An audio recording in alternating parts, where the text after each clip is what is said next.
Bismillahirrahmanirrahim. Assalamualaikum warahmatullahi wabarakatuh. Alhamdulillah kita berjumpa lagi dengan mata kuliah manajemen pasien safety.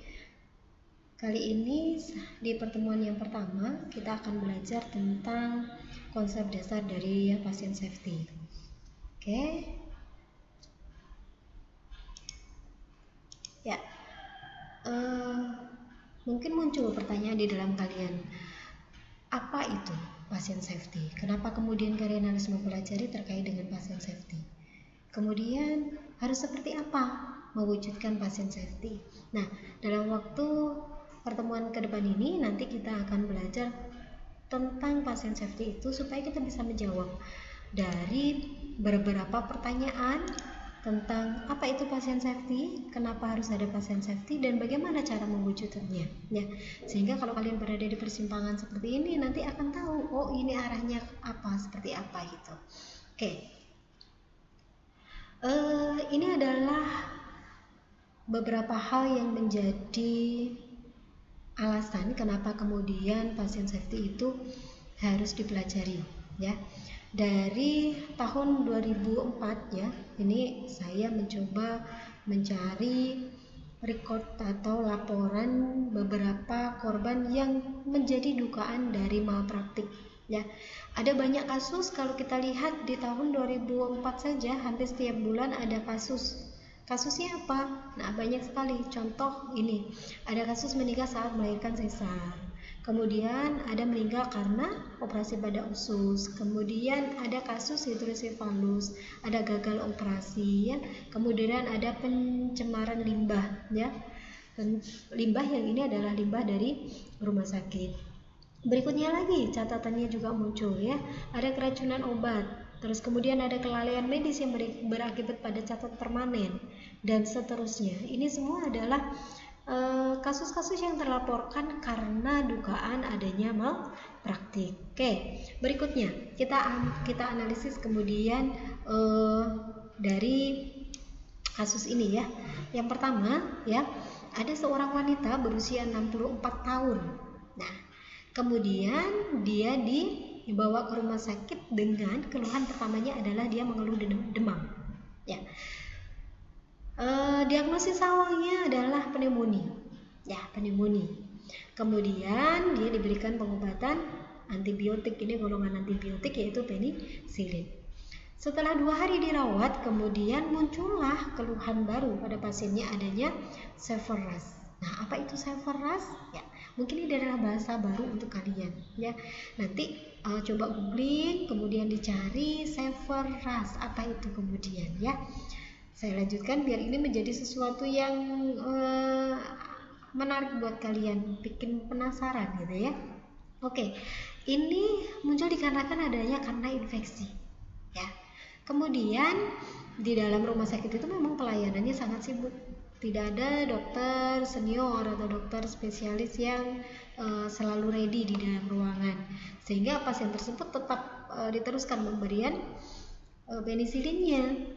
Dan ternyata kemudian kemerahannya atau rasnya itu juga berjalan terus. Setelah 4 hari pasien itu kemudian menjadi gelisah. Nah, dia keluar dari tempat tidur, turun dari tempat tidur, dan kemudian dia terpeleset atau terjatuh sehingga menyebabkan terjadinya patah tulang ya, sehingga pasien kemudian meninggal pada hari ke-7 ya. Dari kasus ini apa yang bisa kita simpulkan?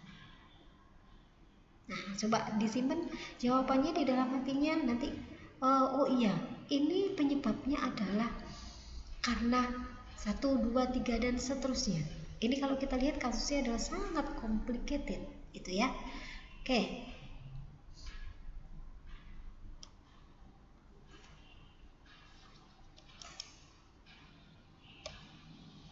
Ya, kasus kedua.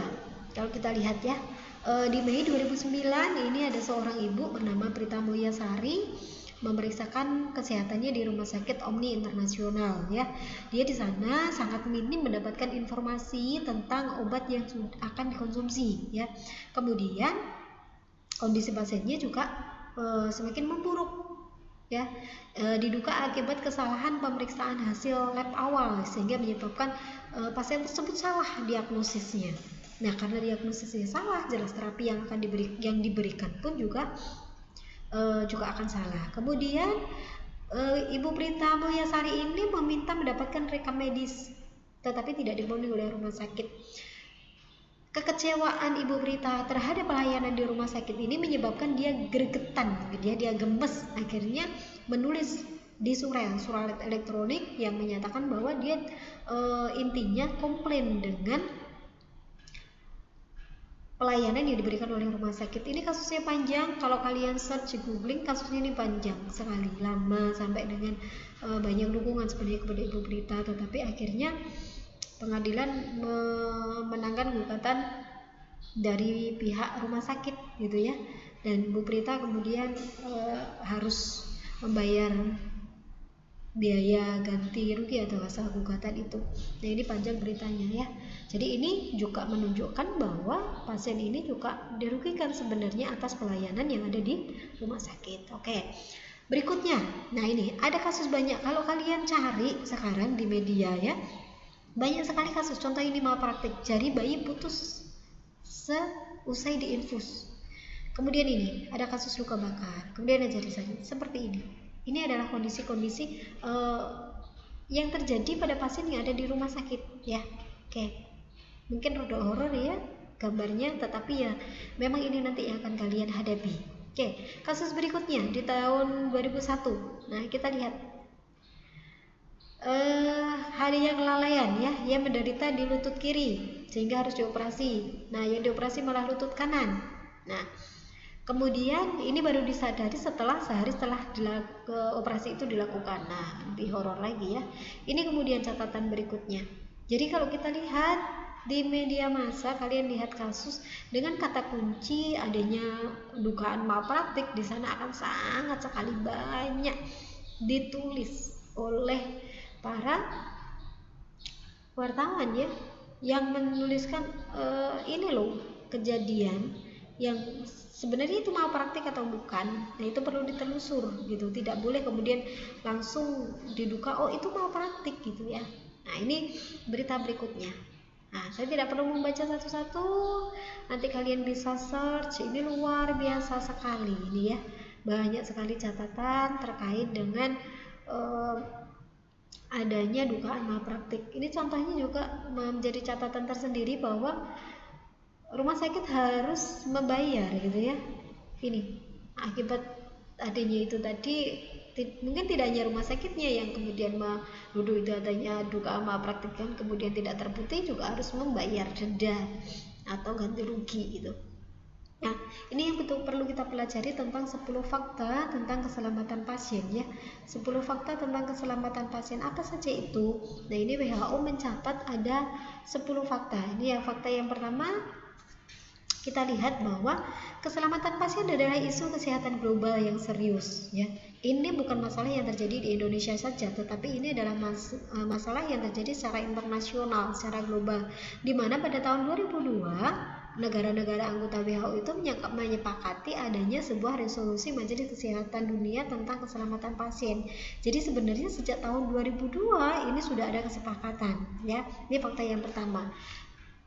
Bagaimana dengan fakta yang kedua? Nah, ini catatan berikutnya ya. Di negara maju ya, di negara maju 1 dari 10 pasien ini mendapatkan cedera saat dirawat di rumah sakit. Jadi 1 dari 10, jadi setiap 10 pasien yang menjalani perawatan di rumah sakit itu 1 diantaranya itu mendapatkan cedera. Jadi kejadian tidak diharapkan atau disebut sebagai KTD saat dia dirawat di rumah sakit. Ini di negara maju. Nah, bagaimana dengan negara berkembang? Pasti persentasenya akan lebih besar.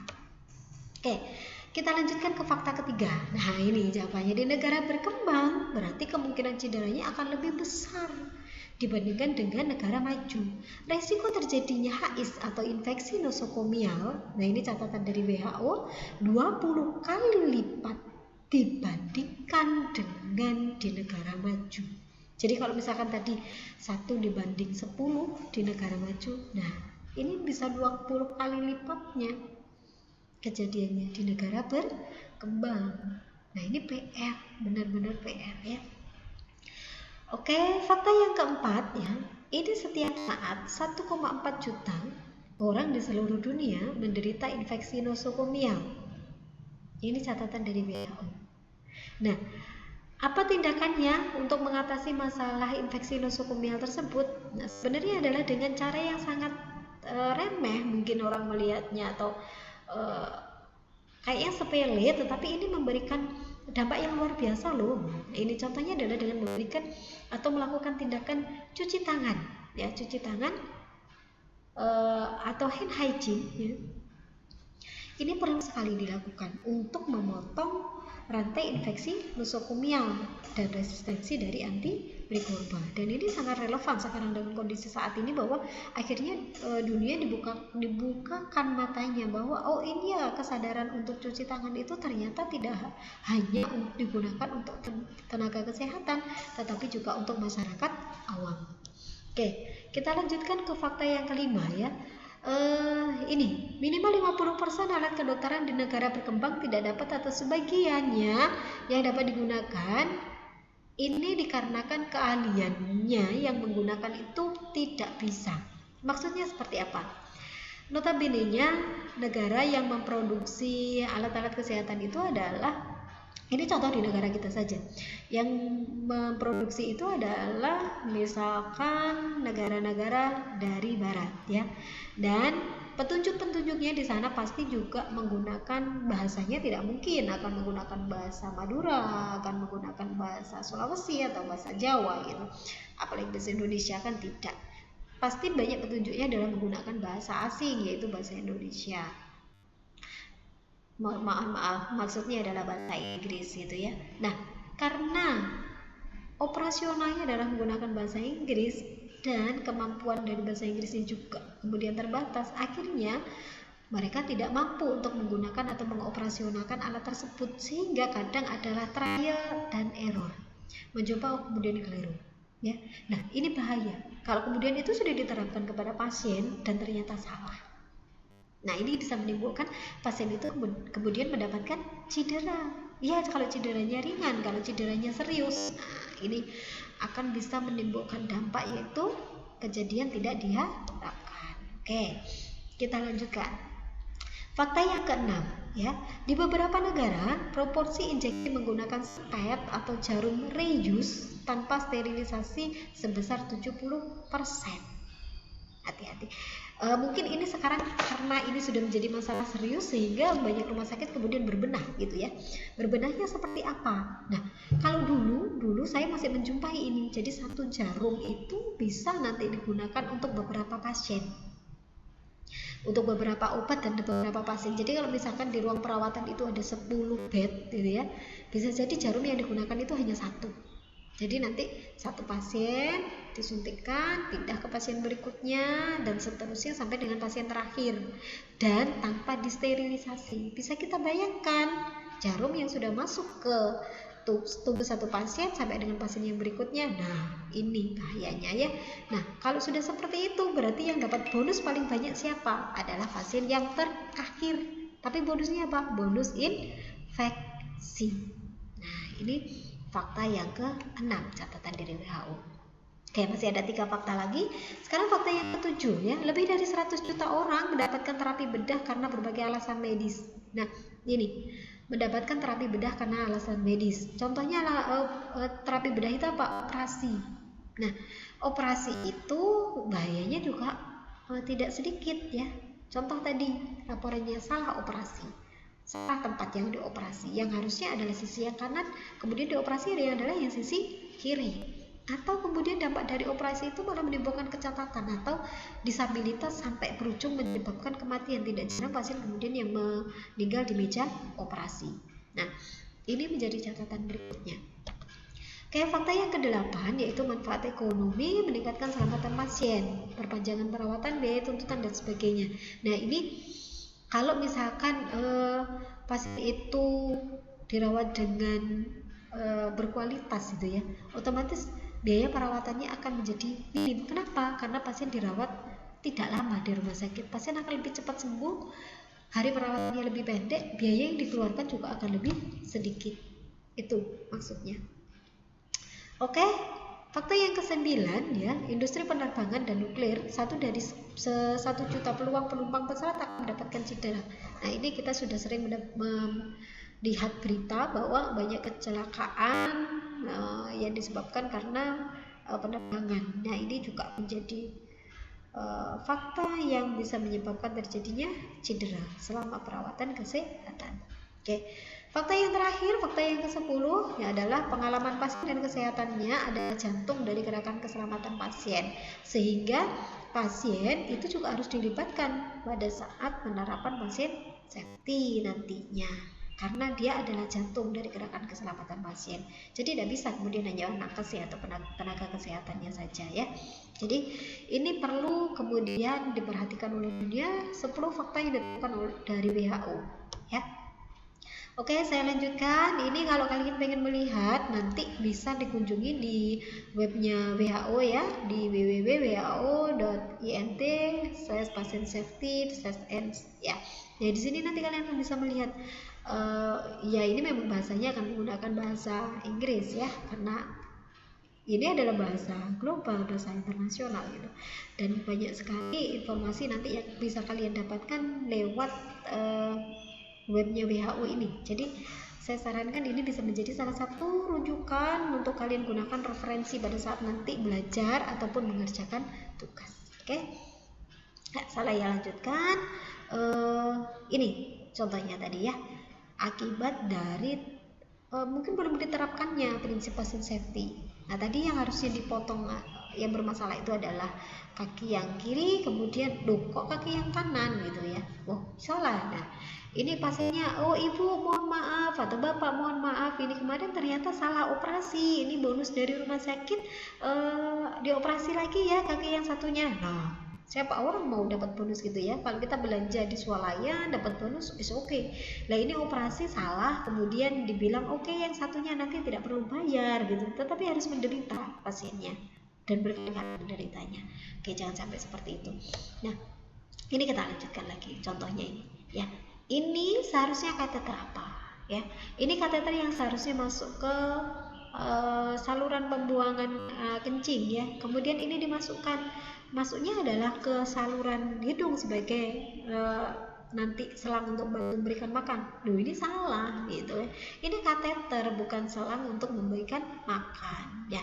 Kemudian ini kejadian lagi yang seharusnya pasien itu ada luka, kemudian dijahit ya, diheteng atau dijahit dan diberikan obat bius untuk mati rasa, tetapi lupa kemudian tidak disuntikkan. Nah, pasiennya kejeritan, tahunya sudah selesai, lupa pas tadi pasiennya menjerit gitu. Nah, coba bayangkan. Kemudian ini yang bermasalah ya, ini pembacaan, tidak bisa membaca rekaman jantung ECG. Nah, ini semua adalah kejadian-kejadian yang sebenarnya menjadi hal yang sangat miris terjadi gitu ya. Oke, kita lanjutkan. Nah, ini ya, kenapa kemudian sekarang banyak sekali laporan atau kejadian seperti itu. Nah, ini karena crowded mungkin kalau saya melihat ya, tidak menempatkan sesuatu pada tempatnya. Coba kita lihat, ini wastafel fungsinya untuk apa ya? Apakah benar untuk memandikan anak, untuk cuci piring, atau cuci baju, atau barangkali digunakan untuk berbagai hal? Nah, ini yang keliru ya. Nah, ini yang keliru. Makanya kita harus pelajari, sehingga kenapa kemudian Anda masih di bangku kuliah tetap kita sarankan belajar tentang apa manajemen pasien safety, supaya laporan-laporan yang tadi dijelaskan di atas itu kemudian tidak terjadi atau bisa kita minimalkan lah paling tidak gitu ya. Oke, saya lanjutkan. Kita sekarang bergerak ke konsep dari pasien safety. Setelah tadi saya berikan banyak pengantar, oke, sebenarnya apa pasien safety itu ya? Ini definisinya. Keselamatan pasien rumah sakit merupakan sebuah sistem ya, sistem. Ini menjadi coba dicatat ya. Sistem di mana rumah sakit membuat atau memberikan asuhan kepada pasien lebih aman. Nah, asuhan kepada pasien yang lebih aman itu meliputi apa saja?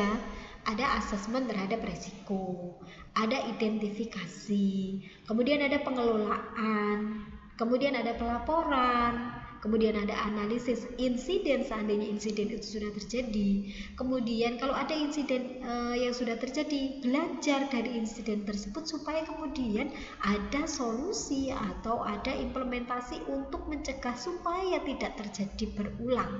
Ya, ini adalah definisi pasien safety yang bisa kita lihat dari Permenkes nomor 1691 tahun 2011 ya. Ini adalah aturan dari definisi dari pasien safety. Nah, ini berikutnya lagi. Ada definisi dari KPPRS ya. Keselamatan pasien rumah sakit atau KPRS adalah suatu sistem di mana rumah sakit membuat asuhan pasien intinya adalah lebih aman ya.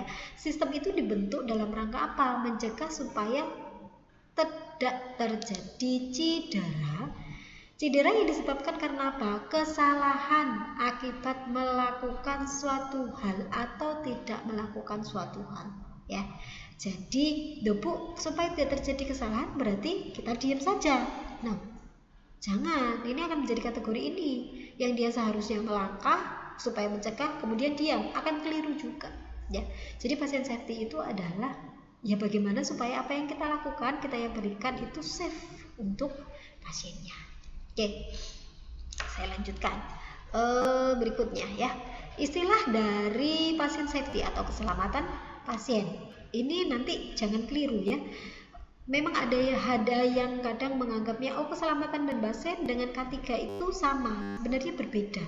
Kita lihat perbedaannya. Pasien safety atau keselamatan pasien itu merupakan keselamatan yang diberikan tenaga kesehatan kepada pasien. Contoh tindakannya atau contoh kasusnya adalah gini ya. Untuk mencegah terjadinya risiko salah transfusi, salah identifikasi, kemudian pasien jatuh dari tempat tidur, itu adalah masuk ke ranahnya keselamatan pasien. Nah, kalau yang di kesehatan dan keselamatan kerja ya, kesehatan dan keselamatan kerja atau K3 itu adalah keselamatan yang terkait dengan tenaga kesehatannya. Ya, jadi kalau yang ini adalah arahnya ke pasiennya, ini adalah tenaga kesehatannya. Contohnya adalah risiko kebakaran, gempa bumi, terjatuh tanah, lantai rumah sakit yang licin dan seterusnya. Tapi dua hal ini memang harus berdampingan. Adanya pasien safety harus diikuti dengan K3 juga gitu. Jadi tidak hanya pasiennya saja yang aman, tetapi yang memberikan asuhan kepada pasien juga harus dilindungi. Sehingga kenapa ini kemudian harus berjalan beriringan. Oke, ini pasien safety itu saya sebutkan tadi di awal adalah merupakan permasalahan secara global ya, permasalahan global sehingga ini tidak hanya menjadi isu yang menarik untuk negara kita saja, tetapi ini menjadi PR dari semua negara. Nanti kalau kalian search ya, pengen tahu kalau di Indonesia disebutnya adalah keselamatan pasien. Nah, kalau di Amerika apa namanya gitu ya? Namanya adalah AHRQ, Agency for Healthcare Research and Quality ya. Ini sejak kapan didirikan? Di tahun 2001. Australia sudah lebih dulu ya, dengan adanya Australian Council for Safety and Quality in Healthcare. Kemudian di Inggris juga di tahun 2001, kemudian Kanada di tahun 2013 dengan NSCPS-nya, Malaysia di tahun 2004 dengan Patient Safety Council, kemudian Denmark ini muncul dengan Undang-Undang Patient Safety 2003. Nah, ini Indonesia. Jadi dibandingkan dengan negara lain kita memang tertinggal beberapa langkah ya. Kita baru di tahun 2005 ini ada komisinya yang bergerak untuk ke pasien safety ya. Jadi prinsipnya daripada tidak sama sekali terlambat tidak masalah gitu ya, tetapi kita harus mengejar ketertinggalan itu dengan banyak terobosan, itu prinsipnya. Oke, saya lanjutkan ya.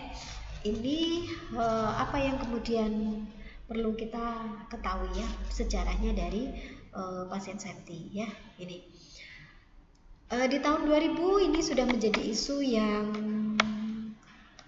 global atau penting ya, high profile, jadi sebutnya seperti itu.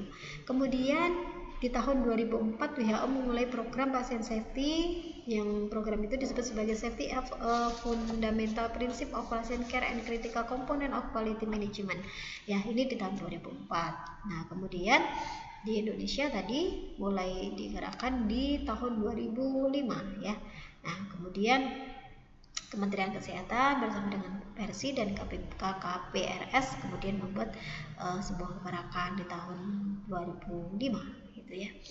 Oke, berikutnya kenapa kemudian kok Bu yang menjadi sasaran, kemudian yang menjadi indikator di sini kenapa harus rumah sakit gitu ya? Apakah tempat pelayanan yang lain itu tidak? Gitu. Coba kita lihat dulu kenapa kok rumah sakit menjadi tempat yang perlu diperhatikan atau menjadi fokus ya. Ini jawabannya yang pertama. Rumah sakit merupakan tempat kerja yang penuh dengan risiko. Risikonya apa saja? Satu, risiko klinis dari tindakan klinis itu sendiri. Risiko biaya. Dibandingkan dengan tempat pelayanan kesehatan yang lain, rumah sakit itu risiko biayanya lebih besar. Risiko manajemen. Kenapa? Karena di sana banyak orang, berarti harus ada banyak manajemen. Kemudian, rumah sakit saat ini mendapatkan tantangan bahwa tidak hanya meningkatkan kualitas pelayanan saja, tetapi juga harus meningkatkan kualitas keselamatan pasien yang konsisten dan berkesinambungan. Jadi tidak hanya pada saat ada surveyor dikunjungi oleh asesor, kemudian kita harus meningkatkan kualitas pelayanannya. Tidak seperti itu ya. Jadi ini memang menjadi PR tersendiri bagi rumah sakit, sehingga rumah sakit harus memikirkan bahwa memberikan kualitas pelayanan ditunjukkan dengan apa? Pemberian jaminan ya, kredibilitas bahwa rumah sakit akan menjamin keselamatan pasien. Itu yang menjadi PR. Oke, saya lanjutkan. Ya, ini ya. Pelayanan kesehatan ini akan identik dengan tindakan medis ya. Nah, contoh kita lihat satu-satu dulu. Hampir setiap tindakan medis menyimpan potensi resiko. Contoh ini saya berikan ilustrasi.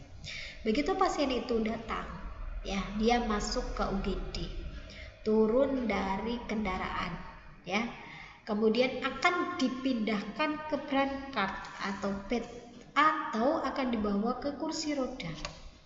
Punya potensi resiko kah? Ya, resiko jatuh, resiko kematian. Misalkan pasien itu ternyata didapatkan bahwa ada patah tulang, kemudian salah pada saat membawa, ya, turun dari kendaraan ke tempat tidur, itu juga menjadi problem. Begitu masuk ke ruang UGD, ya, pasien kemudian akan diberikan tindakan mulai dari pemasangan oksigen, ya, itu juga bisa menimbulkan resiko. Kemudian berikutnya adalah mengukur tekanan darah, memberikan terapi, semuanya mempunyai potensi resiko. Nah, ya, itu problem pertama. Problem keduanya, banyak jenis obat, banyak jenis pemeriksaan, banyak prosedur, banyak pasien, banyak staf rumah sakit. Coba kalau kita hitung di rumah sakit itu tenaga kesehatannya saja sudah berapa ratus orang, ya. Kemudian pasiennya, dalam satu ruangan itu ada berapa pasien? Apakah kemudian tidak akan berpotensi salah nanti ini mengidentifikasi pasiennya? Oh, ternyata pasiennya ada 50 di dalam satu ruangan. Yang dinas adalah 4 orang. Itu tidak mudah mengelolanya, ya. Dalam kenyataannya, makanya kemudian sering ditemukan adanya medical error. Tetapi dulu itu tidak dicatat, dianggap adalah oh iya ini kesalahan, ya sudah gitu. Tidak pernah kemudian sampai dengan dicatat, dilaporkan, dianalisis. Nah, ini bahayanya gitu ya. Oke, ini saya lanjutkan bahwa mengapa pasien safety itu penting. Tadi ada jawaban why, ya. Mengapa penting? Nih, PR, ini adalah internasional, tidak hanya nasional. Ada pasien center, kemudian tidak boleh ada pasien yang kemudian cedera. Seandainya itu berpotensi cedera harus kita cegah. Ya. Kemudian medical error. Kalau terjadi medical error meningkatkan biaya kesehatan. Ingat bahwa pasien bisa menuntut, karena itu adalah hak pasien untuk mendapatkan pelayanan yang berkualitas. Ya.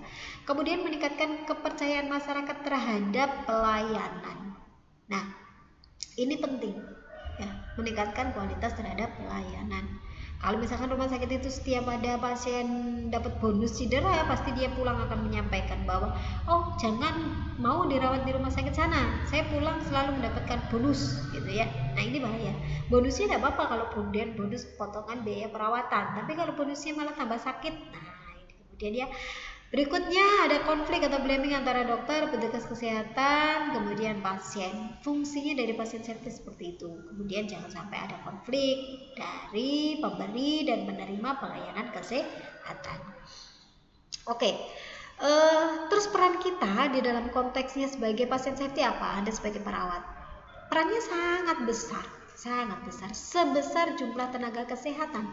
Jadi kalau dihitung proporsinya 40 sampai dengan 60%. Ya, 40 sampai dengan 60% tenaga kesehatan atau tenaga yang ada di rumah sakit itu yang paling banyak adalah perawat. Coba kita lihat. Di dalam satu ruangan saja, jumlah perawatnya bisa sampai 15 sampai 20. Dokternya tinggal dilihat, misalkan dia adalah ruangan paru misalkan. Paling dokter spesialisnya ada 2. Ya kan, ahli gizinya 1, bidan tidak mungkin ada di ruang paru. Terus kemudian fisioterapinya, apa kemudian akan stay di situ terus? Tidak. Jadi jumlah kita yang terbesar di rumah sakit. Kemudian merupakan anggota tim kesehatan yang inti. Kenapa? Karena Anda ada 24 jam di rumah sakit mendampingi pasien. Bukan berarti kemudian satu orang dinas 24 jam, bukan. Kita akan bekerja shift. Ada 3 shift, ada pagi, sore, dan ada malam. Nah, otomatis kalau itu digabungkan berarti perawat itu mendampingi secara 24 jam. Berbeda dengan nakes yang lain, tenaga kesehatan yang lain. Contohnya gizi, tidak mungkin dia akan stay dari pagi sampai dengan malam. Dokter tidak juga seperti itu. Fisioterapis, nah kita yang berpotensi kontak dengan pasien dalam waktu yang lama. Ya, kemudian nanti kalau kita memberikan pelayanan yang profesional itu bisa membuat kemandirian pada pasien, itu goalsnya ya. Kemudian pelayanan keperawatan adalah merupakan bagian integral dari pelayanan kesehatan. Jadi rumah sakit kalau tanpa ada perawat ya tidak kebayang ya akan berjalan seperti apa gitu. Sehingga kenapa kemudian perawat ini adalah menjadi tombak atau menjadi tolak ukur dari keberhasilan sebuah budaya pasien safety yang ada di rumah sakit. Perawatnya harus sangat-sangat dilibatkan karena tadi dia adalah petugas inti, banyak kontak dengan pasien, waktunya kontak dengan pasien lebih banyak, dia mempunyai potensi jumlah yang sangat besar gitu. Oke, ini ya tadi di awal juga sudah saya sampaikan kenapa di rumah sakit banyak jenis obat, jenis pemeriksaan, prosedur, jumlah pasien dan sebagainya. Ini adalah berpotensi untuk terjadi kesalahan. Oke, kesalahan medis atau tadi saya menyebutkan adalah medical error. Kemudian adalah kesalahan yang terjadi dalam proses asuhan medis yang mengakibatkan atau berpotensi pasien mengalami cedera. Ini definisi yang disebutkan oleh KKP RS. Oke, nah ini dasar hukumnya. Apa dasar hukum yang melindungi dari kebijakan pasien safety? Jadi ini sudah ada dasar hukumnya. Kalau kita sudah membaca dasar hukum itu berarti bagi yang tidak melakukan jelas akan terjerat oleh hukum. Ya, jadi monggo ini kita kenal dulu apa. Nah ini yang pertama adalah Undang-Undang Nomor 44 Tahun 2009 tentang Rumah Sakit. Kemudian berikutnya ada Undang-Undang Nomor 36 Tahun 2009 tentang Kesehatan. dan seterusnya. Ini nanti bisa kalian download untuk melihat tentang isinya. Apakah iya kemudian seorang perawat itu kalau sudah di rumah sakit harus ikut menerapkan pasien safety? Kalau kita tidak menerapkan hal tersebut, ini sudah ada aturan yang siap menjerat, ya. Petugas kesehatan yang tidak mau atau tidak berkenan menerapkan pasien safety. Oke, ini berikutnya ya, keselamatan pasien dalam Undang-Undang Nomor 44 Tahun 2009 tentang rumah sakit. Kita ulas satu dulu. Rumah sakit diselenggarakan berasaskan Pancasila dan didasarkan kepada nilai kemanusiaan. Oke, nilai kemanusiaan, etika, profesionalitas, manfaat, adil, persamaan hak, anti diskriminasi, ya. Dan ini berikutnya kalau kita baca ada keselamatan pasien. Ini sangat jelas tertuang di dalam undang-undang bahwa keselamatan pasien itu adalah menjadi hal yang wajib diperhatikan. Oke, kita lanjutkan ya. Rumah sakit wajib menerapkan standar keselamatan pasien. Standar keselamatannya adalah seperti apa? Ini jabarannya ya. Berikutnya kita lihat lagi nih arahnya ya. Ketentuan lebih lanjut mengenai standar keselamatan pasien sebagaimana dimaksud pada ayat 1 dan 2 diatur dengan peraturan Menteri. Nah, ini ada permen yang mengatur tentang bagaimana standar keselamatan pasien tersebut. Itu. Oke. Nah, ini permennya atau peraturan menterinya yang perlu kita ketahui juga ya. Ini monggo nanti ini diperhatikan bahwa ya memang ini sudah ada aturan jelas bahwa wajib ya, sifatnya wajib. Jadi bukan lagi sunnah, wajib, ini harus diterapkan.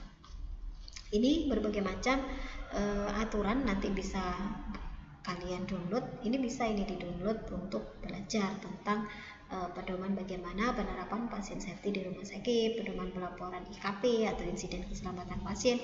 Dan ini saya harapkan kalian kemudian ini download ya, supaya nanti bisa dijadikan referensi untuk belajar, karena sumber informasi tidak hanya dari saya hanya salah satu dari berbagai sumber informasi belajar atau referensi kalian belajar. Ini buku-buku ini sangat menunjang sekali karena waktu kalian bertemu dengan saya itu tidak panjang, dan gunakan waktu untuk belajar mandiri terkait hal-hal ini. Dari mana ya, ini sumber referensi yang ini sangat relevan untuk kalian gunakan belajar gitu ya. Oke, ini tadi definisi dari pasien safety sudah saya buat ini ya. Tujuan pasien safety itu sebenarnya untuk apa? Yang pertama, terciptanya budaya keselamatan pasien di rumah sakit, meningkatkan akuntabilitas rumah sakit terhadap pasien dan masyarakat. Akuntabilitas ini artinya adalah kepercayaan ya. Menurunnya kejadian tidak diharapkan di rumah sakit, kemudian terlaksananya aspek keperawatan yang ya intinya berkualitas begitu. Oke. Solusinya seperti apa? Nah, ini adalah beberapa solusi yang perlu kemudian diperhatikan oleh tenaga kesehatan ataupun kalian nanti kalau sudah masuk ke klinik ya. Jadi hal-hal seperti ini memang harus diperhatikan. Yang pertama adalah nanti ini maksud ke sasaran keselamatannya pasien. Yang ketiga ya, ada kewaspadaan terhadap obat, karena tadi banyak jenis obat di rumah sakit. Perhatikan nama, rupa, ucapan, karena ada look alike, sound alike ya. Kemudian pastikan pasiennya benar, harus dilakukan identifikasi, komunikasi yang tepat. Kemudian ini pada saat operasi harus benar diceknya. Ini pemberian obat juga ya, cairan elektrolit obat, sampai dengan tindakan ini untuk mencegah terjadinya infeksi nosokomial adalah dengan tindakan hand hygiene ya, cuci tangan pakai sabun atau CTPS. Oke ya. Nah, ini standar akreditasi nasional di rumah sakit itu ada akreditasi. Nanti yang disebut sebagai ya ada standar akreditasi CARS, yaitu ya ini bahwa ya salah satunya tolak ukurnya adalah pelaksanaan pasien safety di rumah sakit itu seperti apa gitu. Kemudian ini ada akreditasi rumah sakit di versi tahun 2012. Nah ini coba pasien safety itu masuk ke sasaran keselamatan pasien ada 6 ya. Yang pertama ini nanti akan menjadi bahan kajian kita berikutnya dan akan menjadi tugas buat kalian. Nah, gongnya ada di sini nanti ya. Ada ketepatan identifikasi pasien, peningkatan komunikasi yang efektif, peningkatan keamanan obat yang perlu diwaspadai, kepastian tempat lokasi, tempat prosedur, tempat pasien, ya, pencegahan risiko infeksi terhadap pelayanan kesehatan dan pengurangan risiko jatuh. Ini adalah 6 goals atau 6 sasaran keselamatan pasien. Oke. Ini tata raya yang perlu saya sampaikan bahwa memang kesembuhan pasien itu merupakan hak prerogatif dari Allah. Tetapi ya, keselamatan pasien itu berada di tangan kita. Jadi ini monggo dicamkan bahwa memang kesembuhan itu adalah hak mutlak dari Allah. Tetapi keselamatan pasien itu ada di tangan kita. Keselamatan pasien itu akan menjadi salah satu amanah bagi perawat yang harus dipertanggungjawabkan. Jadi bersyukurlah menjadi seorang perawat yang insya Allah kalau kita bisa ikhlas ya, kita bisa caring terhadap pasien, nanti kita bisa memberikan pelayanan yang berkualitas dan itu akan menjadi catatan atau pembarat amal ibadah kita. Nah itu yang bisa saya sampaikan. Nanti ada sekilas tentang ini testimoni yang disampaikan oleh kakak kelas Anda, silahkan dilihat, alumni ya lebih tepatnya. Oke, ini yang bisa saya sampaikan. Terima kasih banyak atas perhatiannya. Pesan saya tetap jaga kesehatan, tetap konsentrasi, kemudian jangan lupa materi ini sering dibaca, direview supaya kemudian kalian menjadi lebih paham. Oke, saya akhiri untuk perkuliahan hari ini. Wabillahi taufiq wal hidayah, Assalamualaikum warahmatullahi wabarakatuh.